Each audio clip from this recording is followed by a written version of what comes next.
জুলাই হত্যাযজ্ঞের মামলায় আন্তর্জাতিক অপরাধ ট্রাইব্যুনালে আজ জবানবন্দি দেবেন আসামি থেকে রাজসাক্ষী হওয়া সাবেক আইজিপি আব্দুল্লাহ আল মামুন। এই মুহূর্তে ট্রাইব্যুনালে আছেন সহকর্মী আফজাল হোসেন। সরাসরি যাচ্ছি তার কাছে।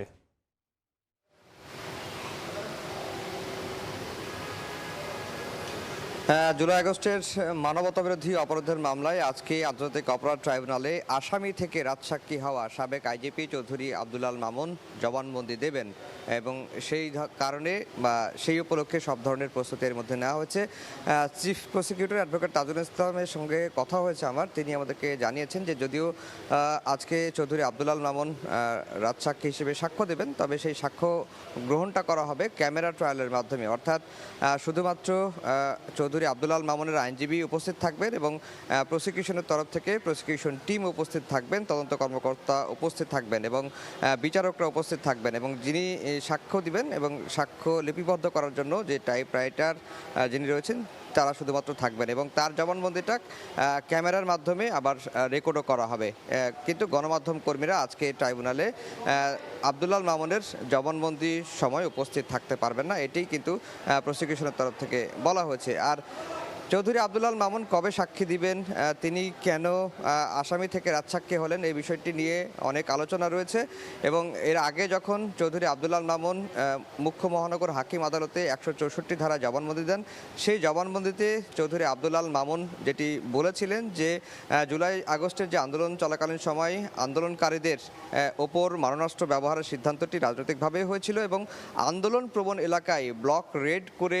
আন্দোলন দমনের চেষ্টা করার জন্য যে সিদ্ধান্ত হয়েছিল, একই সঙ্গে হেলিকপ্টার থেকে আন্দোলনকারীদের উদ্দেশ্যে গুলি করার যে সিদ্ধান্ত, সেগুলো সবই রাজনৈতিকভাবেই হয়েছিল এবং 19 জুলাই সাবেক স্বরাষ্ট্রমন্ত্রী আসাদুজ্জামান খান কামালের ভাষায় যে কোর কমিটির বৈঠক হতো, সেই কোর কমিটির বৈঠকেই মূলত জুলাই আন্দোলন দমনে সকল ধরনের সিদ্ধান্ত নেওয়া হতো। এই জবানবন্দিগুলোই কিন্তু এই আজকের যিনি আসামি থেকে রাজসাক্ষী হিসেবে ট্রাইব্যুনালে জবানবন্দি দিচ্ছেন বা দিবেন চৌধুরী আব্দুল্লাহ আল মামুন, তিনি মুখ্য মহানগর হাকিম আদালতে দিয়েছিলেন। আর বারবারই কিন্তু প্রসিকিউশনের তরফ থেকে বলা হচ্ছে এবং একটি আলোচনা সবসময় রয়েছে যে চৌধুরী আব্দুল্লাহ আল মামুন আসামি থেকে রাজসাক্ষী হওয়ার কারণে তিনি কি এই ট্রাইব্যুনালের মামলা থেকে মুক্ত হবেন কিনা বা তাকে মুক্তি দেওয়া হবে কিনা, এই প্রশ্নের উত্তর প্রসিকিউশন তরফ থেকে সে সময় দেওয়া হয়েছিল এবং প্রসিকিউশনের তরফ থেকে যেটি বলা হয়েছে যে চৌধুরী আব্দুল্লাহ আল মামুন যদি সত্য ঘটনা তুলে ধরেন বা সত্য উন্মোচন করেন এবং সত্য উন্মোচনে সহায়তা করেন এবং প্রসিকিউশন এবং আদালত যদি মনে করেন যে তিনি সত্য বলেছেন, সত্য উন্মোচন করেছেন, তখনই কেবল তাকে মার্জনা করা হবে কি না সেই বিষয়টি আদালত বা ট্রাইব্যুনাল সিদ্ধান্ত নেবেন। তো আজকে 11টার দিকে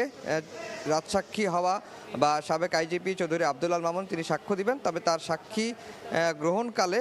ট্রাইব্যুনালে সাংবাদিকদের প্রবেশে নিষেধাজ্ঞা রয়েছে এবং এই সাক্ষ্য গ্রহণটি হবে ক্যামেরা ট্রায়ালের মাধ্যমে। শুধুমাত্র আব্দুল্লাহ আল মামুনের আইনজীবী এবং প্রসিকিউশনের টিম উপস্থিত থাকবেন। তো এই ছিল আন্তর্জাতিক অপরাধ ট্রাইব্যুনাল থেকে আমার কাছে সবশেষ খবর। সরাসরি যুক্ত ছিলাম আন্তর্জাতিক অপরাধ ট্রাইব্যুনাল থেকে।